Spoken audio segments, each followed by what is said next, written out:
All right. Hi guys, we are live right now. Today I'm having my very good friend Darius. All right, Darius is the king of organic traffic, right? So we are very, very lucky, right, to actually have the opportunity to interview him. So Darius, can you share with our audience a little bit more about yourself? Okay, little bit more about myself. I basically am specialized in organic traffic, but primarily actually before I even started organic traffic, I was doing Twitter traffic and Instagram traffic. I think that's something that people don't really know. Like Yeah. people thought that, oh, I started off with like organic, then I go purely organic. The truth is the only reason why I even got into where I am in the first place is because I tested out a lot of different social media platforms, and then somehow I realized I was pretty good at getting traffic over the years. So in about like 1.5 to 2 years span, I grew about like 250K followers, Oh, that's both great. on Twitter, Instagram, and Facebook itself. Yeah. So so the interesting thing is people always think that, oh, I just decided to go organic. No, it's not really. It's because like I just decided to post a ton of content out there. And I flopped really, really badly at the start. Maybe I'll share a little bit more later. I Yeah. flopped really, really badly at the start. And at one point of time, I was thinking, like, okay, maybe I shouldn't do this. At the end of the day, I stuck through it, and after like 2 3 years, then here I am. I'm specialized in organic traffic itself. More importantly, I guess Instagram and Facebook. I think it's the two key components that most marketers, most coaches, or even e-com stores will always be focusing on. Yeah. Yes. So a little bit more about me. I'm an author as well. Community specialist, I'll say. I like to grow communities. That's one of my interests as well. But more importantly, like what you say, I think what's known is that we get results organically and without spending on ads or any fancy funnels at all. So yeah, that's what most of our clients come to us for. Amazing. That leads me to the next question. Why do you think that organic traffic is better than paid traffic? Why organic traffic is better than paid traffic?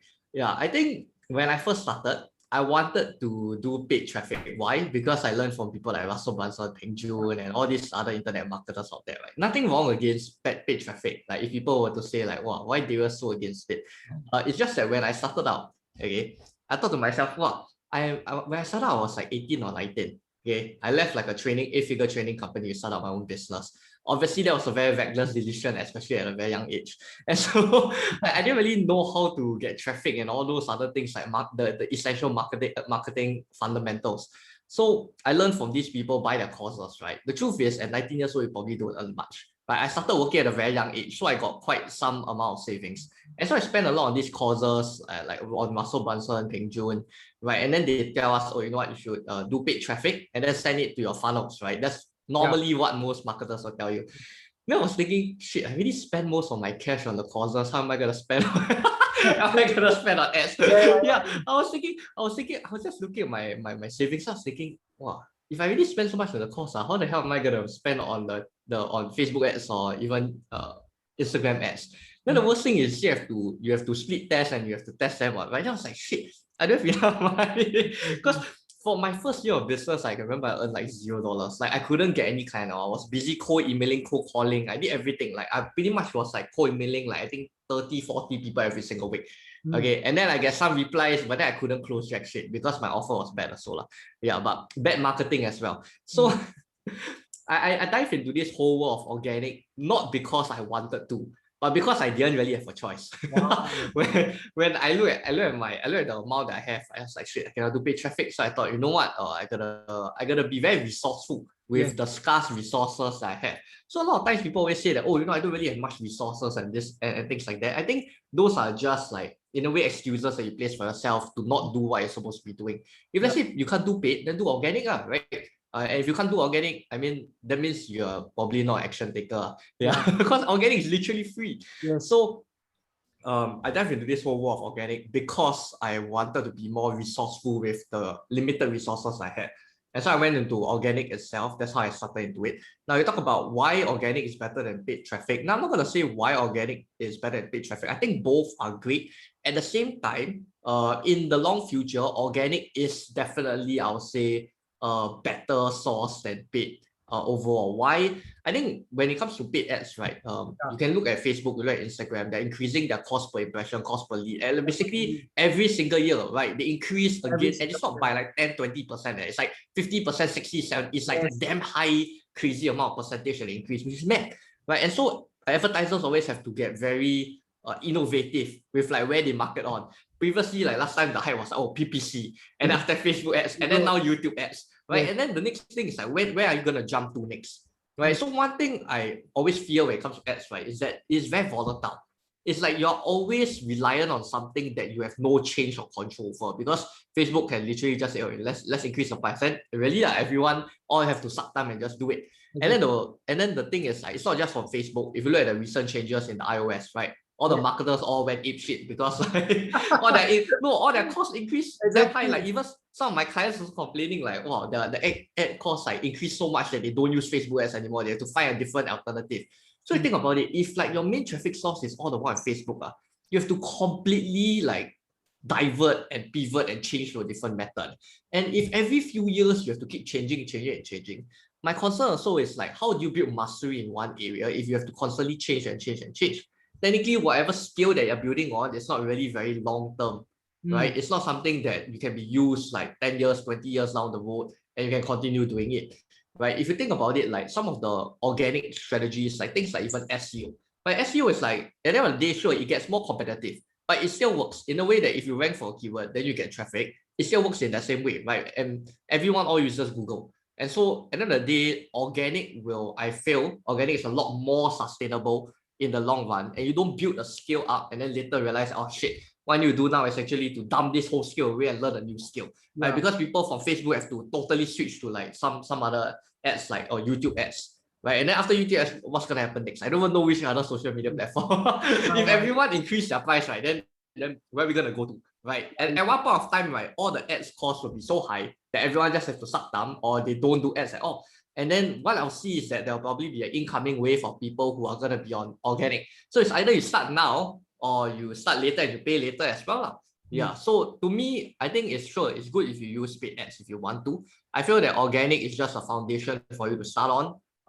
Ads is a good way to boost it, but I feel that you also can, I mean, based on our results, we got 6 figures in results just purely based on organic alone. So my honest intention and my vision is to hit 8 figures organically without spending on ads. It's a mission impossible kind of thing. But I believe it is actually very achievable. It's just whether you know the right strategies and systems to apply. So yeah, that's exactly why I think, and in my own opinion, I don't ever touch Facebook ads or any ads at all, and I don't think I'll ever touch on ads in my whole life. Wow, I love it. That's a very, very good perspective, right? Because we have been hearing so many marketers, even e-commerce entrepreneurs talking about paid ads, right? But today you really emphasize the beauty of organic traffic. So I'm just curious, there are so many social media platforms out there in the market, right? And even new social media platforms such as like Clubhouse and all that. Today, if I were to start on like organic strategy, what kind of platforms should I focus on, or where should I start? Yeah, that's a good question. It's a very common question as well. My answer to it is very simple. It's based on where your audience is at. Right? A lot of people always ask me like, Darius, what's your opinion on the most popular social media platform? I'm like, okay, yeah, most popular, maybe it'll probably be TikTok, right? And so if you go and dance your ass off, shake your ass off on TikTok, my question is, will you get more leads and will you get more sales? And if the answer is no, then why the hell are you dancing and singing and everything? Like, I know some people in TikTok, right? They got hundreds of thousands of followers, but they earn $0. Yeah. So then the influencers, they are broke. Yeah, so there's a lot of broke influencers. My question is, you want to be an influencer or do you actually want to be a business owner? Right? If you just want to be an influencer, then sure, go on TikTok. Because when I first grew my 100K followers, right? You want to guess how much I actually earned from that? $3,000. I earned $0. I earned $0 from, okay, I would say first 100K lah. I'll say first 50, 60K followers. I earned $0. And that took me about like 6 months or 7 months. $0. Yeah. And the truth is, people ask me, oh wait, but you got so much traffic. Like why is it that you don't sell out or you don't no one buys? Because they aren't the right traffic, they aren't the right target audience that will buy whatever I was selling. I mean, back then I was doing affiliate marketing. So that was what I was selling. Right. But at the end of the day, if you get traffic, right, and let's say you go on Clubhouse, you go on to TikTok, you go on to whatever social media platforms, if the traffic comes to you and it doesn't convert, then there's no point being on the platforms. To me, there are a few platforms that will always be pretty good in terms of getting traffic. I'll say Facebook is one, but don't rely on your Facebook page because Facebook page is pretty much dead. Like literally you post something and then you don't really get much reach. If you go and look at people with pages of like millions and millions of likes and millions of people following them. When they post a post, they only get like 100 plus comments and likes, which is pretty bad. It's pretty bad. So Facebook page is pretty much obsolete. I still think Facebook community and Facebook profiles are a very good way in terms of monetizing. I mean, that's what we focus solely on. Instagram, I still think it's pretty ripe for Instagram. I'll say maybe in 2, 3, 4 years time, then probably it'll become very, very oversaturated. I think now it's really quite saturated in the sense. It's just whether who is leveraging on it. But I'll say 2, 3 years down the road, it'll probably be oversaturated. Now, TikTok wise, I think it's very good if let's say you're selling e-com products, to be very honest. Because I've seen people on TikTok and then they sell e-com products, they actually do extremely well because it's very visual. And e-com products, when you sell, is also very visual, right? So TikTok works actually pretty well if you can create entertaining videos. Then again, my only worry with TikTok, right, is that I realized that when I was learning TikTok, I was learning from different people in TikTok as well. I realized that TikTok is very personality driven. That's the sad truth. The sad truth is that people always say, oh, you can actually have a TikTok formula. The truth is not really. TikTok goes viral based on whatever it is they post. And usually whatever it is they post, right, needs to be really wacky or really one of a kind of thing. And the only way that people continue following you is due to your personality. So TikTok is a very personality driven kind of community, such that if you don't really have a personality that stands out, you won't do well. It's the same thing with Facebook live selling. Right? I'm quite sure you have seen people do auctions, right? You've seen hundreds of people do auction. You realize that people like to glorify the people at the top, but there are actually a lot of people at the bottom when they do Facebook Live, they actually don't sell anything. Why? Because it's not because like, oh, they suck at selling. Someone can be very good at closing on calls, but they just don't have the personality to engage with people on the live and then entertain them and sell. And TikTok is really one of the platforms that is a lot more about entertainment. Rather than just I give value. Like giving value a lot on TikTok doesn't really work. You need a lot of entertainment part of that. Yeah, and then Clubhouse to me, when Clubhouse first came out, I think I did a post and said that Clubhouse is, to me, Clubhouse weren't really sustained for that long in terms of the increase in traffic. There are many problems with Clubhouse. Mainly the whole problem of information is really just filled with info, and a ton of people just talking. And the worst thing I feel about Clubhouse is that when someone want to ask a question, they'll go, hey, hi, my name is Darius, and I'm a coach at Strategic Attraction. And one of my questions I always want to ask, but before actually I want to ask a question, I just want to thank the moderators and the leaders. I was thinking like, well, for someone to ask a question, I really waste like 30 seconds to 1 minute of my time before they ask the question. It's just not sustainable, the whole Clubhouse model. Yeah, and there's way too much information that's not really moderated on Clubhouse. So I didn't even bother hopping onto Clubhouse because I didn't really see much potential in terms of getting leads and sales from Clubhouse. Probably maybe you get 1 or 2, but then the truth is you want to spend hours on Clubhouse just to get 1 or 2. Like for us, right, our teams and our clients, we spend about like 15 minutes a day on Instagram and Facebook, and then we get our clients just from there. So I don't see a need to spend a shit ton of time on a social media platform in order to get leads and sales. If you spend a lot of time, right, on a social media platform and you don't get leads and sales, then it's a signal for you that you're probably on the wrong platform, or you're executing something wrong. Your strategy is wrong. Yeah, exactly. And the last thing, I think LinkedIn is something that people still haven't really leveraged on. And I think probably is now also a very, very good time to hop onto LinkedIn because the organic is mad. The organic on LinkedIn is mad. Like they basically boost, in a way, you boost, right? Whatever on Facebook they say boost, boost your posts on LinkedIn pretty much. And so it's a pretty good platform that isn't very saturated yet. And I think there's a lot of potential for that. But I'll say LinkedIn a lot more B2B rather than B2C. So that's the only concern. So yeah, just to answer that question on what platform do you want to go towards. Wow, I love it. So a lot of times, right, I realize that when people talk about, hey, I want to post like organic content onto all these different platforms, some of them, maybe they are camera shy. They are not comfortable to actually speak about different content in front of the camera, doing live streaming and all that.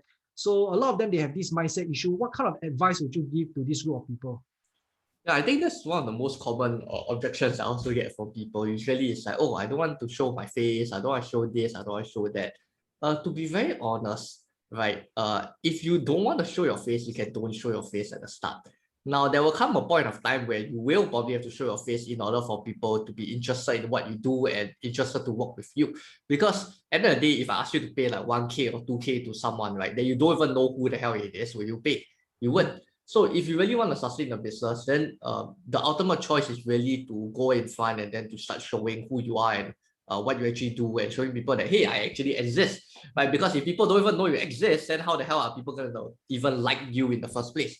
So I think one thing that I always like, right, when it comes to this kind of objections where people are afraid of showing up to camera, ultimately, right, and they understand, right, based on research. I can't remember which research it is, but I understand that based on one of the researchers by one of the university, they said that 25% of the people that you meet in real life, which means 1 out of 4 people you meet in real life will not like you. They will not like you. So if you walk down the street, you just count 1, 2, 3, 4. Oh shit, that person doesn't like me.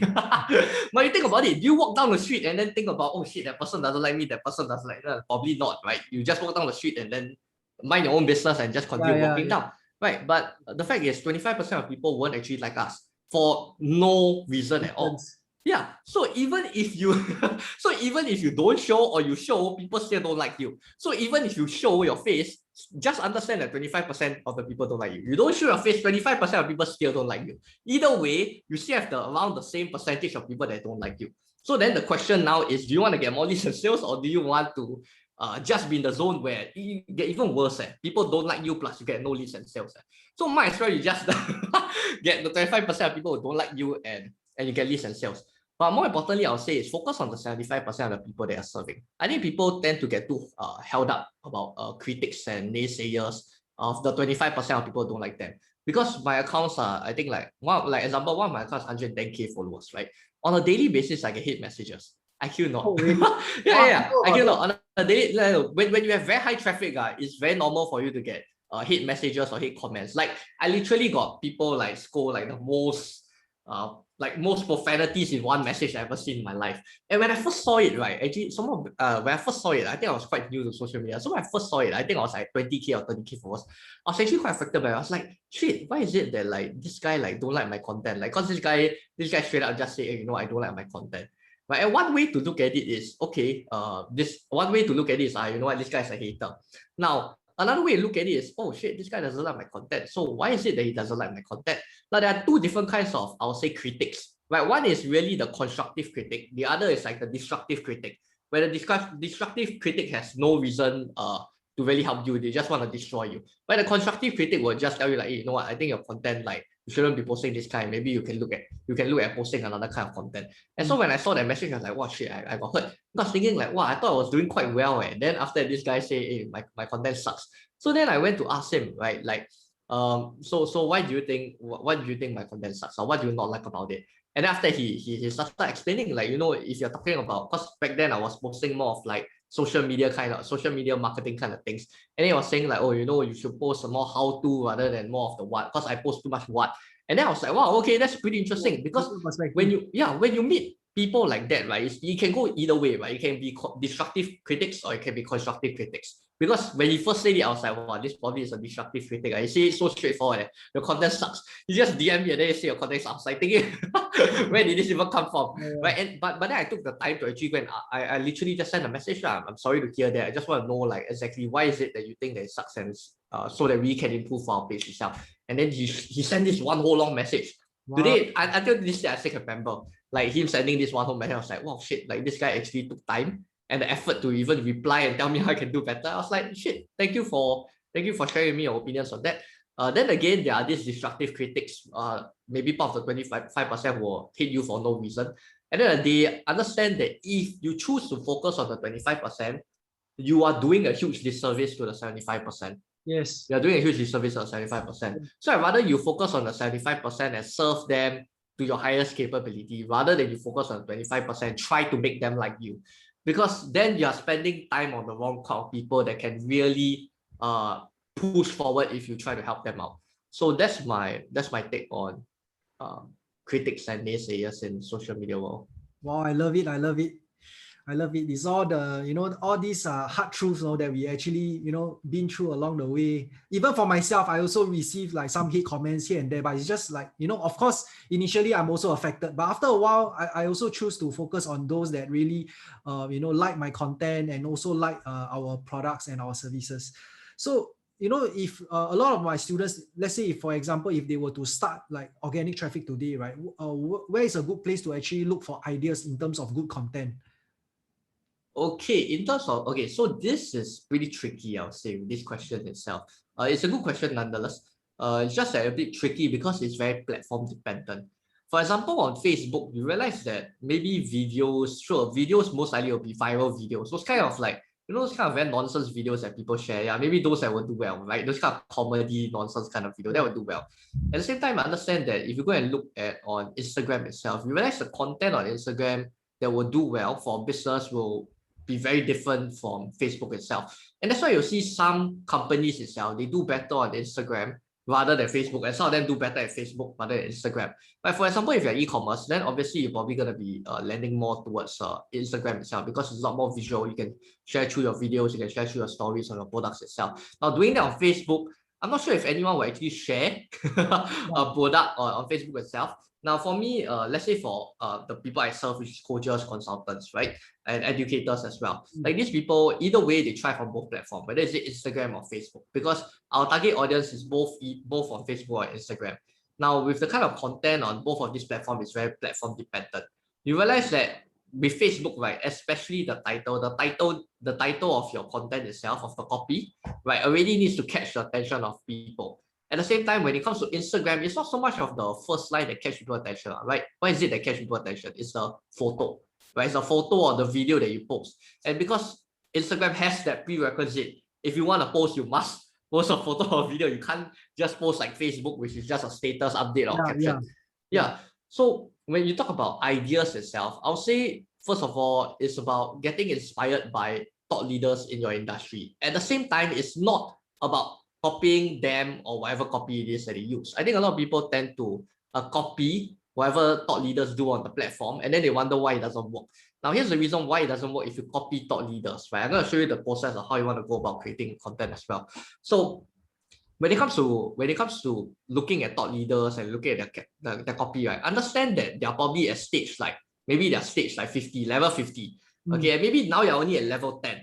So to them, from level 50 to level 51 is very different from someone who's level 10 to level 11. Am I right? It's the same thing that, let's say, if you start from zero to six figures, it's very different from six figures to seven figures. Am I right? Because six figures, seven figures, you have to hire people, you have to scale, you have to manage your team. There's a lot more complication. It's just totally different from 0 to 6 and 6 to 7. Right? So if you understand this, trying to copy a thought leader's copy, right, it's the exact same thing as trying to copy what a 6-figure to 7-figure business does when you're only at 0. Yeah, so too many people tend to copy what it is that thought leaders do rather than trying to understand the intention behind it. And so to me, right, when I look at thought leaders' content, some of them are pretty good, right? And I go like, wow, I'm inspired by it, but I don't copy whatever the caption is or whatever content they have. So for me, it's always a baseline of getting inspired by thought leaders first if you are starting out. If you're starting out, you need a baseline. You need someone that's a good example and a good model to follow after. That's one of the prerequisites to really creating good content, which is to have a good foundation, is to follow after footsteps of someone that's already doing extremely well. And so one is getting inspired by whatever content creator comes out. Okay. Second is not so much about modeling after what he or she does already. After you get inspired, the second thing is to think about what is the thought process behind why this person posted.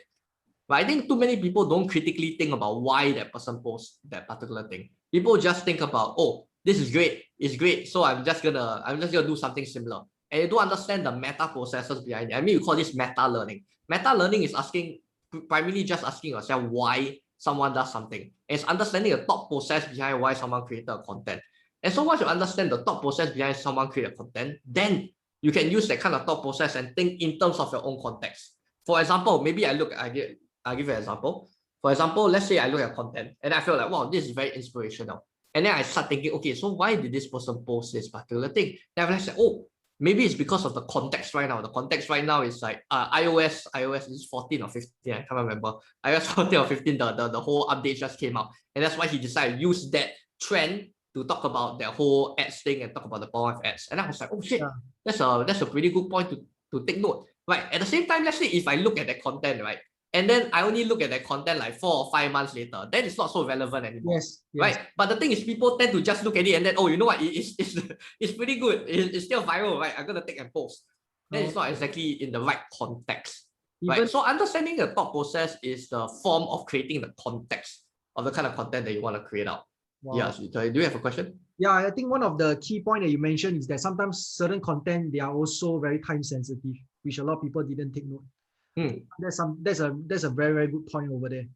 Yeah, exactly. So I think when it comes to content wise, right, people have to understand what's the thought process behind why someone even posted in the first place. Because we just tend to copy and then go like, okay, this works, this call to action works, this hook works.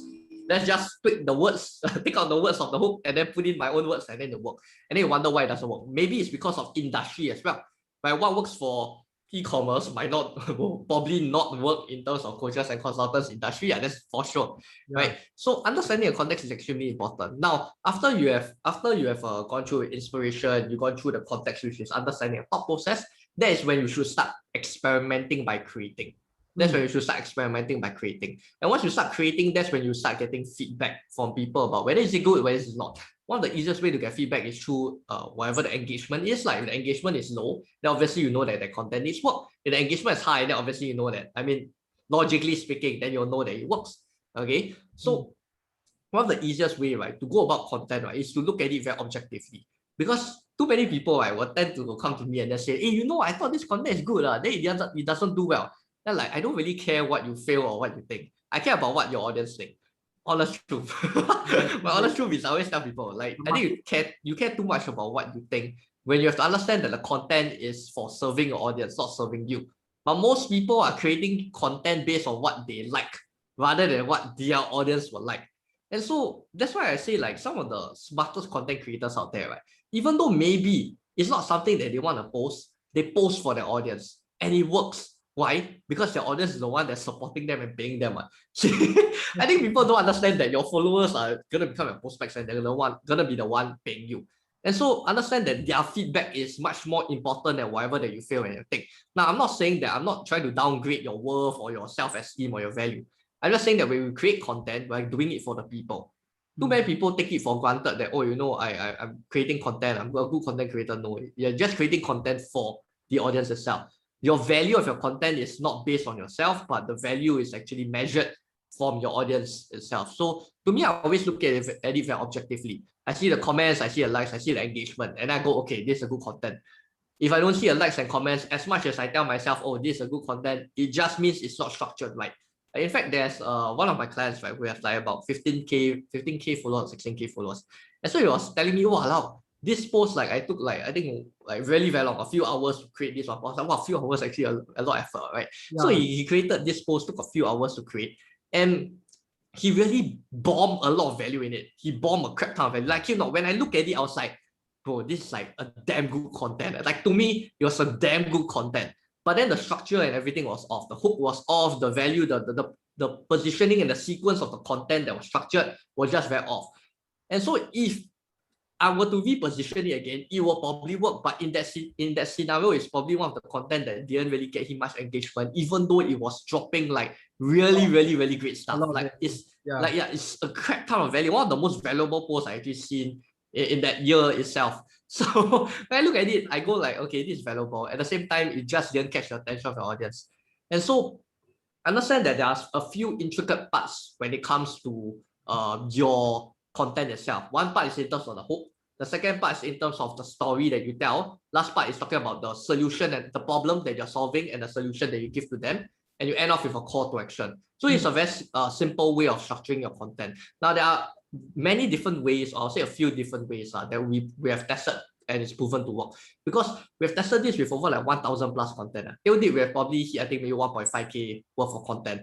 And so we just keep testing again and again and again what kind of content will work. And on Instagram or on Facebook, it's really two different kind of things. But I'll say one thing for sure, right? Let's say if you use Instagram carousels, and understand that Instagram carousels works a little bit similar to posting a pure caption post on Facebook, which is where I'll go into the direction of start the hook, then go with the story they're going to tell, then go with the problem, then go with the solution, and end off the call to action. I think one biggest thing, right, that people don't do is a call to action. They always feel very paiseh, right, of like, I think like I really give a lot of value, like, like I don't want to ask like for them to share or like or comment.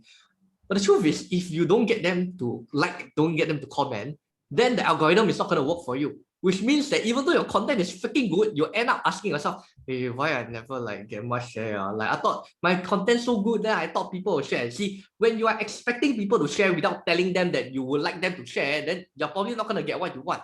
Exactly. Ask and ye shall receive. I think Yes, that's one of the best exactly. quote that I probably learned from. Ask and you shall receive. The more you just ask and ask and ask. I mean, of course, you don't ask whenever your content isn't good lah. I think one thing right that I learned right is that if you were to ask something, you better feel like you deserve it. Right? You better feel like you deserve it when you actually ask for it. So if let's say a content is really, really great, you would like people to share.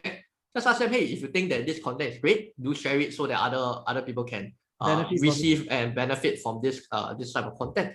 Yeah. So having that call to action is very important because content without call to action, right? I cannot remember what's the stats really because we haven't tracked stats for quite some time, right? But it performs drastically worse than content with call to action. Yeah, so even let's say your hook, I mean, two important parts of the whole equation. One is the hook, the other one is the call to action. Now, then people will be thinking, wait, I thought like the story, the content itself is where's the most important. I've seen a content that is very funny because I see content that pretty much the story, the problem and solution is not say very great, but the hook and the call to action is freaking good and it performs like magic. In fact, one of my best performing content, right? I think we hit about 800K or 900K just based on that one post itself. It's very funny. It's literally like there's no aesthetics in it. People think that content need to have a lot of aesthetics. There's no aesthetics in our content. Usually we don't care too much about the aesthetic feel to it, right? Because I feel that aesthetic is something that's subjective. Right. For example, what's beautiful to you is very different from me. Very different. Right? Beauty is subject is based on the eye of the beholder. Right. So based on that, right, you don't really need to care too much on aesthetics when it comes to Instagram or Facebook or whatever platform that it is. Ultimately, if you got a good hook, right, it works. Because one of our best performing content, right, literally just had a very good hook. And the picture was just like a stock image. It's kind of like a stock image photo, but it did 800K if I can remember. 800K in terms of reach. I think impressions probably more than 1 million, right? So it's very interesting that it's based on these two ends of a hook and a call to action. Because if I didn't put a call to action in that post, most likely maybe people will go like, hey, you know what, this content is awesome. But in their brain, right, they didn't think about, oh, let me share this to my friend or let me like this. Like some people just don't like it, but we tell them to like it, then they go, oh yeah, I should like this. because some of us, we go through that whole habit of scrolling, then maybe our habit of scrolling we don't really like. We are much more selective liking. I think just want to sidetrack a little bit because I think it's very important for everyone that's listening as well. Right now, because of the whole COVID situation, ever since like last year actually, now it's still having the repercussions and we're getting even more and more and more repercussions of it. I want to warn people that there is a social media flood and it has already happened. It has already happened where basically the friends that you never seen them active on social media, they suddenly start posting on social media. Why? Because they realize that they cannot do traditional methods of getting sales. So then the only way is to get onto Facebook, get onto Instagram, post a shit ton of content, then invite people to like their page and then keep on messaging people like, hey, you want to watch my video? I don't know how many messages I've seen I've actually gotten of people asking me, hey, I just filmed this video. You want to watch this video? Actually, this video is very good. You want to watch like, then they invite me, like their page, invite me to a group. Like, there's so many. It's like a whole flood right now. And because of this flood, right, there's a repercussion when it comes to content. Now, content, right, that was previously mediocre, right, now it's extremely bad. Content that was previously good is now mediocre. Why? Because we become a lot more selective with our preferences. There's a lot of competition. We become a lot more selective with what kind of content we like, what kind of content that we share. Because why? Someone is always going to one-up each other, right? And once we get exposed to more valuable content, then we go, oh fuck, why should I settle for mediocre kind of content? I need to make sure that the kind of content that I want to be liking is those that are really top content. And so always remember that to give a call to action, because people unknowingly will not like your content or will not share or will not comment, right? Unless you actually ask them like, hey, just want to know what your thoughts on this. Hey, would you say that this is best for you or whatever it is, whatever call to action it is. So one thing is definitely a hook, the other thing is the call to action. Now hook is something that is probably way too long for this call itself. So I'll just settle in terms of the call to action because I think that's something that you guys can immediately implement straight away. All right. So what about content-wise? How many times should we post a day? Do you have like a magic number for? Yeah, okay. I think our magic number is based on the capacity that you can create. Magic number is based on the capacity create. Because previously, I used to tell my clients to post 3 times a day. Okay. three Breakfast, times lunch, a, dinner. 3 times a day. It's quite crazy. Now I think back, I think about it. Wow, that's actually very crazy. Because back then I was posting 3 times a day. And then I realized it's not sustainable in the long run. It was just not sustainable. Like in terms of the quality of content, if I spend maybe more time and I create one piece of content a day rather than 3 pieces of content, I would have gotten more reach just from that one content alone. Then I realized that, okay, actually producing that much content, right, doesn't exactly mean that I will get more reach and I'll get more engagement. And so knowing the magic number, right, is based on the stats. Once again, I'm very objective with this. People always like ask, like, oh, no, but I know you talk about stats, but what is your magic number? The truth is, if I tell you my magic number, right, it might not work for you. Yeah. And that's my biggest audience worry as well. Yeah, that's my biggest worry. Because for us, right, what works well is like 3 times a week. 3 times a week for a very simple reason. Because we get higher quality kind of posts. It's a good gap between each post that we actually post. And we don't flood people with too much content that makes them go, ah shit, this guy just keep posting and posting again and again and again. Obviously, that's why it needs to be high quality. Right? But let's say if you have the operations to go and post like Gary V, right? A lot of people try to post like 1 post a day or maybe like 3 posts a day. Okay, 1 post a day I think is fine. I think if right now my team, I ask them, hey, do 1 post a day, it's totally fine. But it's just that we choose not to because we got more reach and engagement by 3 posts. Okay, and so people tend to think like, oh, Gary V tell me to post a ton. You know what? I should whack and just go in quantity. Right? Sure. Quantity is a good way to get started and create better and better and better content. Right? Because the more you practice, then the better you actually become. At the same time, if you whack again and again and again and again, if you whack too much, right? Especially you whack 3 times a day, 2 times a day, or even 1 time a day, you'll burn out. And then you'll feel very exhausted. Then you wonder, voila, I post so much content that I don't get leads and sales. Then you give up. Then the whole cycle repeat, right? Then you have this whole time of like, I previously tried I tried for like a few weeks. I just post content every day, but it didn't work, so I just gave up. Right, so it's one if you haven't even post in the first place, right, and you start doing one content a day, please don't do that. My advice is, let's say if you haven't post, right, let's say you usually only post like once every 2 months, 3 months, that rare, right? I'll say just start off with 1 post a week.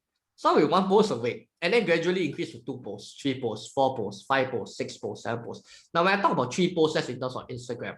In terms of Facebook right now, I also do 3 posts, and the 3 posts are totally different. We have our own content syndication model that we use in order to syndicate the content amount. But that's what I'll say when it comes to the platform itself. Don't flood it, because the worst thing and the last thing you want to do is to contribute to the flood and then drown yourself. Right? Because if you contribute to the flood and you drown yourself, right, then that's quite it's a self-inflicting kind of move to yourself. So hopefully that answers the question in terms of the magic number. Just measure the stats. So what we did, right, was we did 3 posts, and then we thought, okay, let's do 4 posts. And then we realized, hey, 4 posts, we only got like maybe 10% more reach. And think about it, okay, then it's more worth to do 3 posts than 4 posts, because 4 posts, then the amount of execution, the amount of execution and resources needed was a little bit more. Then I realized, okay, you know what, just do 3 posts, right? Since it's only 10% increase. Now, let's say if it's like 30-40% increase, I'll definitely do it. But just understand that the amount of rewards that you get in should be more than the amount of pain and the effort that you actually place into doing it. Well, makes sense. It's also about sustainability. I love it when you share about that, because a lot of content creators or even entrepreneurs, they never really thought about this. They just want, I just want the traffic, I want the fame. They never thought about the long term and the sustainability, and whether this will also affect your lifestyle. You don't want to be doing content every day and you don't have time for your family and friends. Yeah, exactly. Yeah, that's the worst thing. I think the biggest worry is I tell a number, then people go, okay, you know what, I should do this, when it doesn't fit them. Because what works for me doesn't mean that it works for you. That's why with all of our clients, right, we actually form a personalized system for them, because we want to make sure that they actually track their own, stats. They know what kind of posts that they want to post, and they know what kind of structure that they want to use. That's why whenever I go into podcasts like this, I have like dozens of structures, to be honest, that I would love to share. I'll share like 1 or 2. Right, but then I will continue going on that, because to me, my biggest worry is you go and use it, then you say, hey, how come Darius tell me like I use this and it doesn't work? My whole reason is this: you need to find what works for you. Because nowadays, if you really want to stand out from the crowd, right, it's honestly quite personality driven nowadays. You think about like the best thought leaders out there, it is personality driven. The best brands out there are also personality driven. As much as people say, oh wait, but if they are brand, then who's the person? The person not like we got person may have. Like if you look at people like Richard Branson, look at people like Elon Musk. The reason why the brands blew up even so huge is because of the person itself. You know the person, and then you go, oh shit, there's actually this company called Tesla, right? And so people actually hear about the person first and then go, oh shit, this company is pretty good.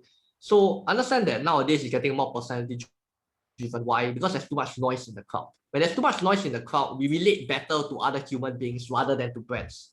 Yeah. And so I'll give you a very good example. The TikTok, right, e-commerce stores that work well are those that has a face at the front. Those that have a face at the front, right, they sell like things like caps. I got one of it, very interesting. And they sell like magic wands, you know, the kind like it extends and the thing just pops out. And this guy got, I think, 100K plus followers. And every video of him is just doing it at different location and different context. It's just very interesting. Yeah. So it's quite personality driven nowadays in social media, and everyone has to sort of accept and understand that as we continue moving forward, especially when the Gen Z is on the rise. The Gen Z is a lot more vocal, a lot more expressive with their thoughts and their opinions. And so for those that are older than Gen Z, I'm not gonna say sorry. I just have to suck thumb and understand that that's a fact, and you have to adapt with the times, especially in the next few years. It will definitely become personality driven. You look at Clubhouse is very personality driven as well. It will just get more and more personality driven. Yeah. I think you already covered on some of the common mistakes, right? There are a lot of people make. Can you also share, like, you know, for your students or for your clients, or what are some of the common mistakes that you always see, like people that are starting to do organic traffic? Okay, can, awesome. I think people have too much of a heavy emphasis on content itself. They think that content will save their whole business. When in fact, the truth is content takes time. Content takes time, and it takes a ton of time. It's not just a little bit of time. Now, content done right, okay, honest truth, not because I want to self-promote myself and because my strategies are great. I do have some content that, because we've tested a lot of time, it gets us instant result. But the truth is, most content do not get instant result. Most content do not get instant results. So I'll say that to a lot of people that's listening to this, the sales, right, it's not made in the content itself. 75 to 80% of our sales, and actually I'll say 90% of our client sales are made in the DMs. And so most sales aren't made in the content, it's made in the DMs. Most of the leads that we make are also in the DMs and not in the content. So whenever you look at it at the surface level value, right, you look at it, oh, the content itself, like, wow, this guy probably get leads. Most likely the content don't really get much leads, right? The back end is where you really get leads. And it's the part where people don't actually have much emphasis on. See, I talked about it, like, I think a few days ago in another interview that I had also, where too many people are focused on content rather than creating connections. Right? We start to look at people like, oh, okay, you are my audience, let me shove this content. It's like shoving content down people's throat again and again and again and again, rather than taking the effort to actually connect with someone. Now, there's a reason also why 80 to 90% of our sales is made in the DMs, because that's the best way to connect with someone.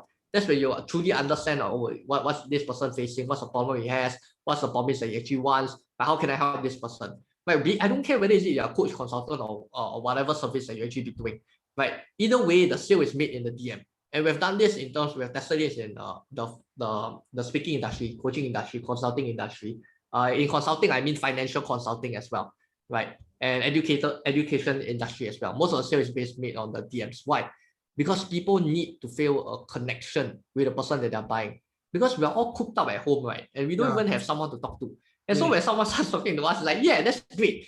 At the same time, I'll say the most common mistake that people make in the DMs, now that if you talk about the DMs, right? For those that already know the power of DMs, right, then this is something that will help you. Most people treat every person that they connect to like a lead.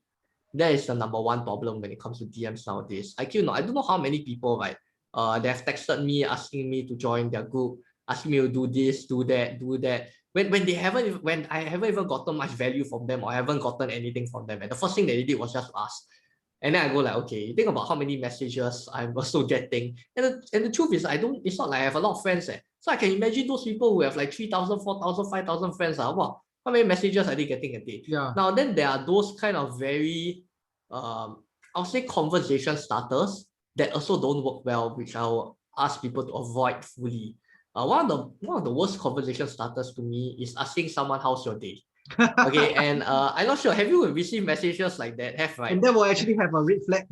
Yeah, like so many. Like on a daily basis, I think really on close to a daily basis, someone asks, hey, how's your day? Hey, how are you? How's everything going?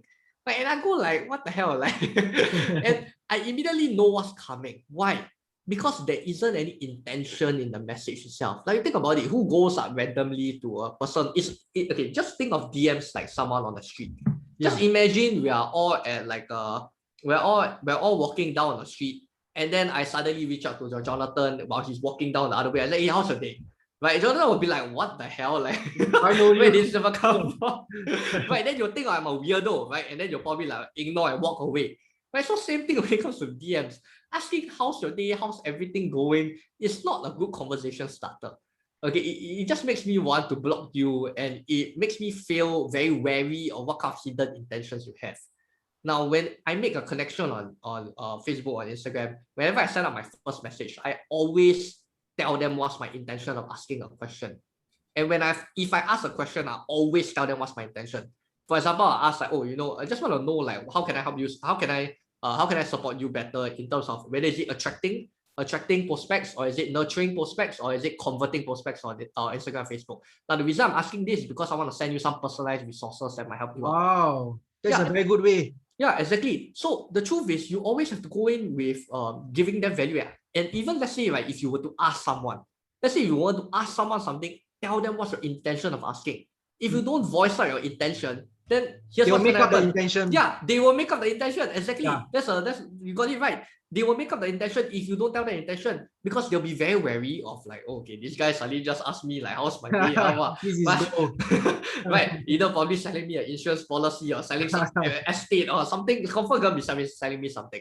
Yeah, so that's one of the biggest mistakes that I'll say most people are making. Now, I'll say it is fine if you ask how's your business, right, to someone that actually knows you and you have connected before, and you actually like conversed with this person before. Yeah, if you have a relationship with the person, that works good. That works fine. Now, if you don't have a relationship, don't ever send that. Okay. I love it. So last question, what advice would you give to somebody that is starting out building his or her content? Well, I think we kind of covered this, right? In terms of the content wise. But I think I'll talk a little bit more in terms of what kind of contents you can actually create. Okay, I think this will help a lot of people over here. Now, there are multiple kind of content pieces, right, that particularly works well on Instagram, on Facebook, and LinkedIn. Now, this is something that we've researched over, not just based on our content, but research based on thousands of other content that we get our team to actually go and research. Like every single month, we actually go and collate the best kind of posts. That's how much research we actually do, and experimentation that we do before we go about telling our clients, okay, this works or this doesn't work. Because the last thing I want to do is tell people, hey, this works, but actually it doesn't work. So I always have to test out whatever it is. Now, one of the biggest things, right, to actually give people is actually talk about mistakes. And I feel that is something that people don't talk about. People do a lot of tips. Now, tips is also one of the angles you can create for content when you're starting out. It's the easiest kind of content, I would say, because you don't really know what to do. So, okay, I'll give people tips. Yeah. Now, to evolve from it, it's not just in terms of tips, but in terms of the mistakes you have made. Because people want to know exactly what kind of mistakes you have made, and then they go like, oh shit, I can avoid it. I know I can avoid that. But more importantly, they also know your journey and they know your story. Because when you say tips, right? Okay, sure, maybe you can wind in your story in terms of tips. But the truth is, how many tips have you seen out there? Like too many. Every single day I scroll on my Facebook. Confirm got at least 3 or 4 tips kind of posts. Yeah. Right. So everyone is posting tips, and tips again. Right. But I'll say mistakes is one of the great ways to go ahead. Right. Especially when I feel like creating a mistakes post are best when you have like your best performing month, because people don't expect it. Wow. People will be expecting you to post like, I made like 30K this month, right? Let's say I made a record-breaking sales month of 30K, and then people will be like, oh yeah, okay, good for you, okay, you got 30K month or whatever it is, right? But people won't expect it, right? If you go about saying that, the struggles that the biggest mistakes and struggles that I made in this 30K month, then you'll go, oh, okay, like, what happened there, right? Instead of going, I got 30K a month, but you think about how many stories are there. So someone is bound to beat me in 30K a month. Someone is bound to have 50K a month, 60K a month, 80K a month. Yeah. Someone will always beat me in that number. Someone will always beat me in that number. Now, when it comes to mistakes though, it'll probably be a bit or quite unique in my scenario, because maybe the mistake that I made might not be made by other people in terms of my context as well. And so when you have your best month, right, I honestly feel it's the best time to post your mistake, rather than, sure, you want to celebrate, you can celebrate, but don't go celebrating the whole month, because I've seen people, they just keep whacking the same celebration again. I think how many times you want to celebrate, how many times you want to tell people the same tips and the same angle again and again. Go with the angle of mistakes. Now, another one also, I say that most people don't cover about on content itself, is talking about the mindsets needed in order to approach a particular topic or particular niche that you're actually working in. Right? When you can actually influence mindsets, right? Or I'll say paradigms, right, into a person, right? That's when someone will want to buy from you. Because when you're able to change the perspective of someone, okay, that's when people go, oh shit. I remembered that the reason why I think that sales is no longer like a bane in my life is because Darius told me sales is good, right? And so when I talk about mindsets, I'm talking about perspective. Have posts that are able to change the perspectives of Paradigm people. shift. Yeah. I mean, yeah, paradigm shift lah. I just don't want to say it because I think maybe some people don't understand. So when you're able to change the perspective of people, then people will start to remember you. They go, oh shit, the reason why I changed my perspective. Previously I don't like I like McDonald's. Now I totally don't eat McDonald's because this guy talk about McDonald's being bad, some exposure video, whatever it is, right? Yeah. And you'll always remember it. You remember the moment, right, where you decide to not like something. You remember the moment that you decide to like something as well, and you remember who it is that caused you that exact moment as well. And so when you're able to help people shift that perspective, I'll say it's much better than giving them tips. Because you can give them tips and tips and tips. I think about it, how many other content creators also giving tips? But there's no transformation. Like yeah, exactly. Yeah. There's no shift in perspective. There's no transformation. That's right. There's no transformation in that. And so when they're able to shift their perspective, right, whether is it from a bad one to a good one, or a good one to a bad one, the perspective, right? Either way, you have shifted their perspective, then I'll say that you have literally just won them over to your side. Because then they'll believe in what you're going to be saying next, because they realize, hey, Darius is the one that changed my perspective. Jonathan is the one that changed my perspective.